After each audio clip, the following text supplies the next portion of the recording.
but cancer scares the living hell out of every single person.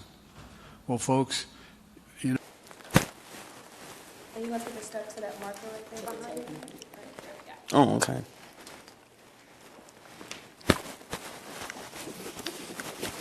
So are we all shooting above the green light, or are we going to have that one in, the mic with the green light, or is that going to be in the shot? It'll be in the shot because you'll see him. Do you want us to hide it more? Yeah, I think that one needs to be here. You can probably flip it. Oh, no, don't put it In your pocket. You can put it in your front.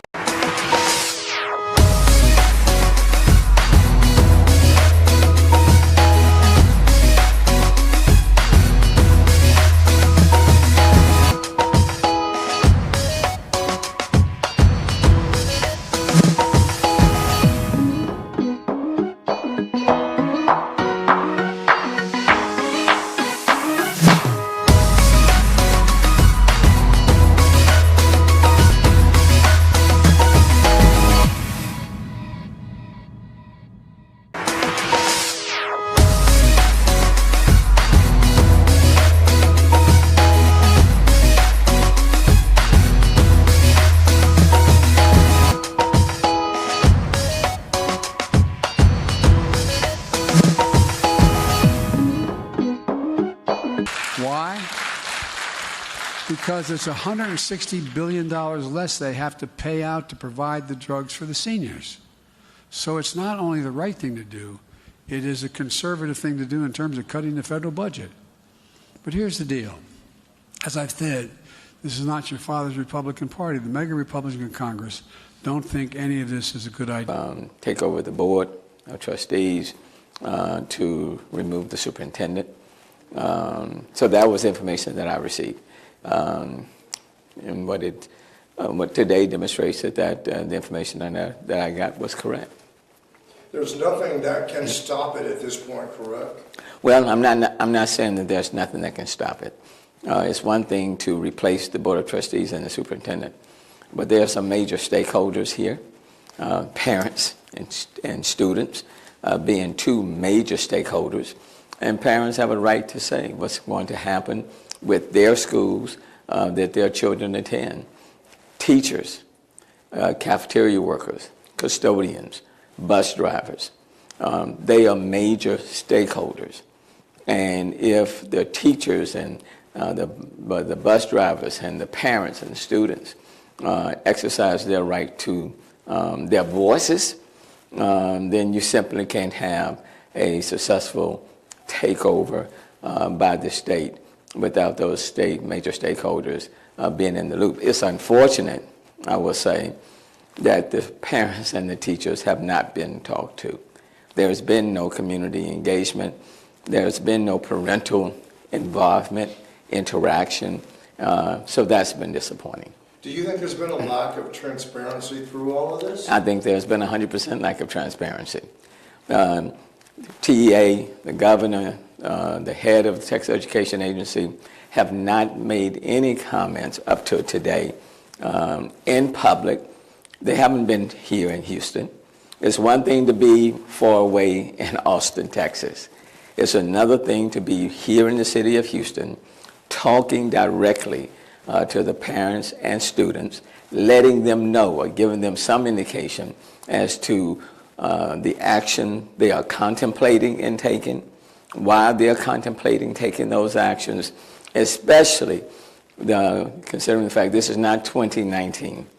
Because in 2019, a lot of us, including myself, had concerns about the school board and the direction of HISD, including myself, and was critical of the direction in which HISD was heading. Some 4 years later, you have a new superintendent. You pretty much have a new board of trustees. 40 of the 50 schools that were receiving D's or F's ratings have advanced, doing much better. One of the high schools in question is no longer failing, doing better. The district as a whole has a B+ rating, and in every single category, they are doing much better than let's say, the school district of Dallas.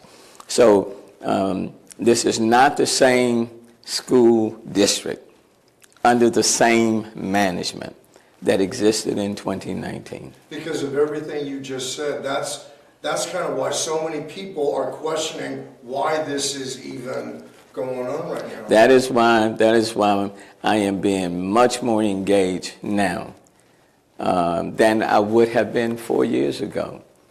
I understood the concerns and had concerns where the district was in 2019.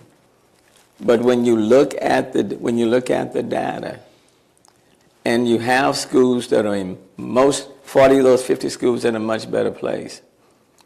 The one school that they keep reporting to is in a better place. And you have a new superintendent, and no one, I have not heard the state or anyone criticize the performance of this superintendent. And you have a different school board in large part.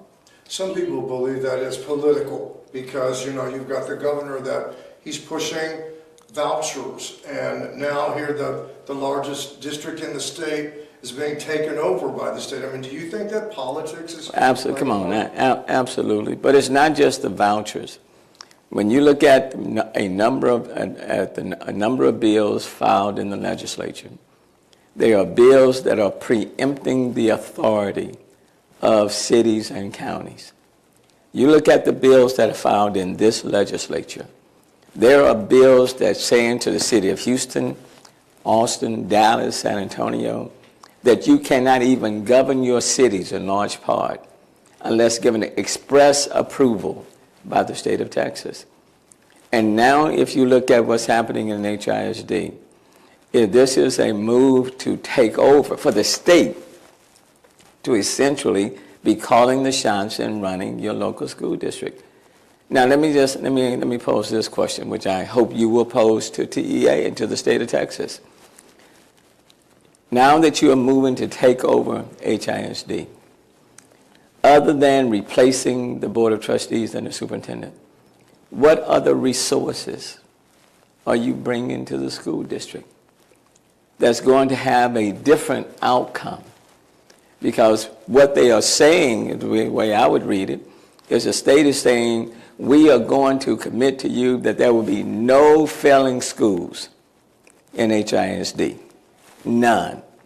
Okay? What are the goals that they are seeking to achieve? What are the benchmarks by which we should measure their performance? And what additional resources will you be bringing to HISD? Right now, the school districts in the state of Texas, in terms of dollars and cents, receive less than the national average. And in the report that was done by the Kinder Institute, they indicated that there has not been any successful state takeover of the size or anywhere close to the size of HISD. Not a one. So ask TEA. You tell them to tell the parents and the students where there has been a successful takeover of a school district the size of HISD, or anywhere close to the size, that has been successful. But what the data does say is that when you put more resources into these schools, when you put more resources, the students will do better. Do you know yet how it will physically actually happen? I mean, will people from Austin come here to Houston? Will they have the board meetings instead of the board members? I mean, do you know how it will work? I think those are good questions. You know, I think they had online applications, or there have been applications for the board of managers. Who will be selecting those board of managers? What role will the parents have in the selection of those board of managers? And they're not just taking over one school. There are 273 schools in HISD. 273. Okay? Are you basically you're saying the managers are going to be running the entire school district of HISD? And by how are we to measure their performance? And who do they report to? Do they report to the parents? Do they report to the community leaders in those communities? Or do they report to the state of Texas and Austin. And who will call the shots? Will Austin be calling the shots on these board of managers? And then who dismisses them? Suppose their performance is under par. All of those questions are without answers right now.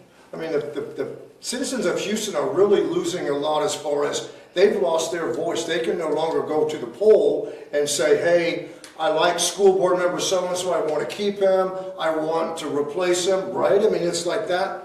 That's not even... The state has disregarded the democratic process. Essentially, they have said to the people in this community, in this city, we don't trust you to select the right people. Could something, the session is still going on right now. I mean, could something be done now in this session to change this? There are bills that have been filed by local legislators that would have prevented this from happening. I don't know at this point with the action that TEA has taken what the impact or the effect of those bills will have. But what I will say to you, without the parents, without the students, the teachers, the cafeteria workers, the custodians, and the bus drivers, this cannot occur successfully. What's the thing that you would like parents and students to, I mean, there's so many unknown things, but what would you like to let parents? What I would say to parents, you have a right to determine who's going to be running your schools and who's going to be running this district. Your voices do matter. I want parents to understand, your voices do matter. I don't care if it's HISD locally or the state of Texas. People are to be talking to you, to the parents, to the students. I would say to the teachers, your voices matter. No district can run successfully if the teachers are not at the table. You mentioned earlier today that you've heard that a new superintendent might be, that TEA already has someone picked out. Can you tell us a little bit about where you heard that from and how you came into that information? The same information that I received 2 weeks ago that said that TEA had already made its mind up and taken over the HISD and removing the superintendent. But that they already had an individual. They also indicated that there was an individual that they already had in mind to be the superintendent, and that person was coming out of Dallas. Do you know anything about that person? I know a little bit more, but I'm going to hold for right now. Sure. So I'm sorry, that was Mike Morris who told you that, or legislators? No, it wasn't Mike Morris. It was the same sources that told me that TEA had made the decision to take over HISD. And the sources that are telling you things so far, they've been right about everything, correct? Well, they're coming out of Austin. Bear in mind, I was in the legislative process for 27 years. Relationships don't end just because I'm mayor. You know people. And some of them happen to be, a lot of them, Republicans. Relationships do matter. And people were concerned enough that they started calling me. They thought that as Mayor of Houston, I should know. Any other questions? Thank you, Mayor. Thank you also very much. Appreciate it. Thank you. Oh, I'm sorry. I'm on.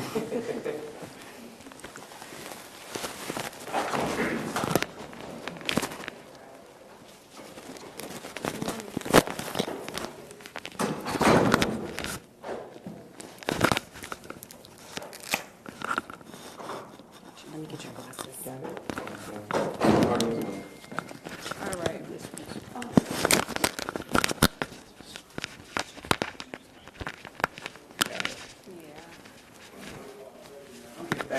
Thank you. You're not still live, are you? Where are you? Oh, it's me.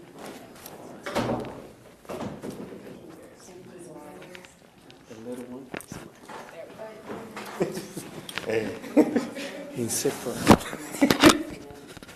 I wasn't gonna say nothing. But if you want to claim the little one.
Thank you. I'm glad that we are talking about budget.